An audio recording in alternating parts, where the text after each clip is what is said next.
Bengaluru rave party కేసులో కీలక పరిణామం చోటు చేసుకుంది. ఈ కేసులో ప్రముఖ తెలుగు నటి హేమ అరెస్ట్ అయింది.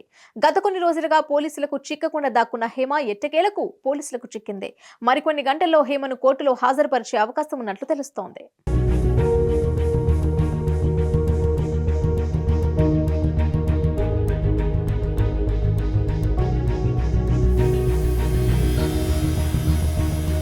మే 20వ తేదీన దేశవ్యాప్తంగా ఒక్కసారిగా ఉలిక్కిపడే వార్త వెలుగులోకి వచ్చింది. బెంగళూరు సమీపంలోని ఓ ఫామ్ హౌస్ లో రేవ్ పార్టీ జరిగిందని, అక్కడున్న వారిలో 100 మందికి పైగా పోలీసులు అదుపులోకి తీసుకున్నట్లు తెలిసింది. రేవ్ పార్టీలో పాల్గొన్న వారిలో ప్రముఖ నటి హేమ ఉన్నట్లు బెంగళూరు పోలీసులు వెల్లడించారు. ఈ విషయాన్ని తెలుగు రాష్ట్రాల్లో ఉన్న అనేక మీడియా ఛానళ్లు ప్రచారం చేశాయి. హేమ రేవ్ పార్టీలో పాల్గొనిందనే విషయం విస్తృతంగా ప్రచారమైంది. ఈ విషయమై హేమ వెంటనే స్పందించింది. ఆ వార్తలన్నింటినీ హేమ ఖండించింది.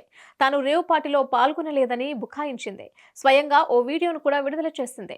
దీంతో బెంగళూరు పోలీసులు మరింత విస్తృతంగా శోధించి హేమ ప్రయాణ వివరాలు, విమాన టికెట్లను బహిర్గతం చేశారు. రేవ్ పార్టీలో హేమ మాదక ద్రవ్యాలు తీసుకున్నట్లు కూడా పోలీసులు అధికారులు సేకరించారు. రేవ్ పార్టీలో హేమ మాదక ద్రవ్యాలు తీసుకున్నట్లు కూడా పోలీసులు ఆధారాలు సేకరించారు. దీంతో హేమ అవాక్కైంది. పోలీసుల నుంచి తప్పించుకోవడానికి ఆమె చేసిన ప్రయత్నాలన్నీ బెడిసికొట్టాయి. పోలీసుల నిఘా ముందు ఆమె చేసిన బుకాయింపులు పనిచేయలేదు. విచారణకు హాజరు కావాలని పోలీసుల నుంచి పిలుపు వచ్చినా హేమ హాజరు కాలేదు. మరికొన్ని రోజులు సమయం కావాలని ఆమె కోరింది. ఎట్టకేలకు గడువు ముగియడంతో పోలీసులు మరోసారి రంగప్రవేశం చేశారు.